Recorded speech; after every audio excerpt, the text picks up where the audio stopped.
بسم اللہ الرحمن الرحیم۔ السلام علیکم ورحمۃ اللہ وبرکاتہ۔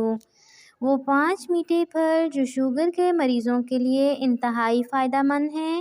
ذیابیطس یعنی شوگر میں مبتلا افراد اپنے کھانے پینے کے حوالے سے بہت زیادہ احتیاط برتتے ہیں۔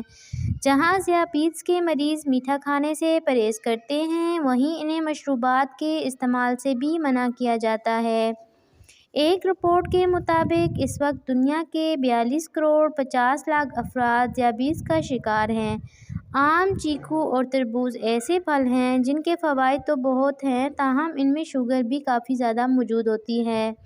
لیکن اچھی بات یہ ہے کہ چند پھل ایسے بھی ہیں جن کو شوگر میں مبتلا افراد بآسانی کھا سکتے ہیں اور انہیں شوگر کے حوالے سے پریشان ہونے کی بھی ضرورت نہیں پڑے گی۔ سب سے پہلا پھل ہے کیوی۔ کیوی نہایت مزیدار پھل ہے جس میں وٹامن اے اور سی دونوں موجود ہیں۔ کیوی میں شوگر کی سطح بڑھنے نہیں دیتی، کیوی میں شوگر کم ہوتا ہے۔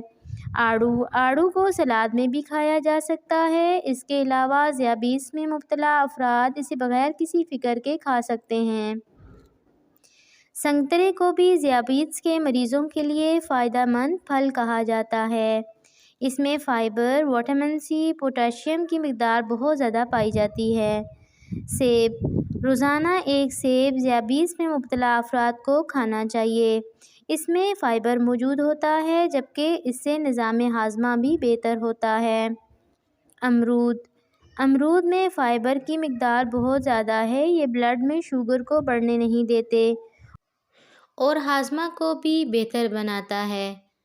ہریرا کھانا سنت ہے اور ہریرا کھانے کے بہت سے فوائد ہیں۔ ہاتھوں، پیروں یا کمر کا درد، تھکان، جسمانی کمزوری، سستی، کائلی، کام کرنے کا جی نہ کرنا، کیلشیم کی کمی، ٹینشن، بے خوابی، نیند نہیں آتی یا اگر سوئے ہوئے نیند میں آنکھ کھل جائے اور دوبارہ نہ آئے، چہرہ بے رونق سا ہو تو ہریرا خوبصورتی میں اضافہ کرتا ہے۔ جسم میں درد، بنا کچھ کام کیے بھی کمزور محسوس کرتے ہو، گھٹنوں سے کڑکڑ کی آواز آتی ہے، چہرے سے وقت سے پہلے چہرے پہ جھریاں وغیرہ پڑ گئی ہیں، امیونٹی بڑھانے کے لیے، تو جناب چلتے ہیں ٹپس کی طرف۔ ہوش شافی، یہ تمام اجزاء نوٹ کر لیجئے اور اس کی نسخہ کی تیاری میں یہ چیزیں استعمال ہوں گی۔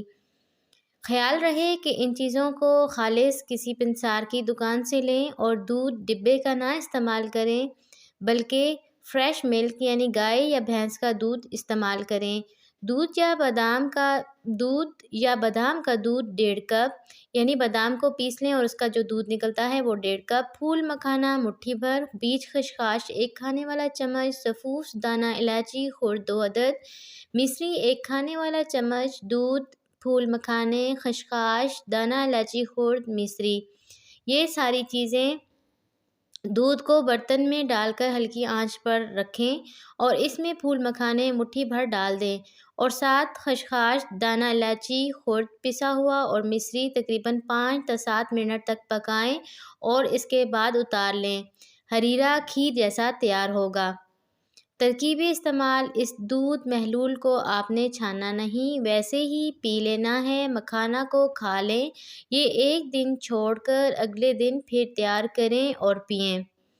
مزید اچھی ویڈیوز کے لیے ہمارے چینل کو سبسکرائب کریں۔ شکریہ۔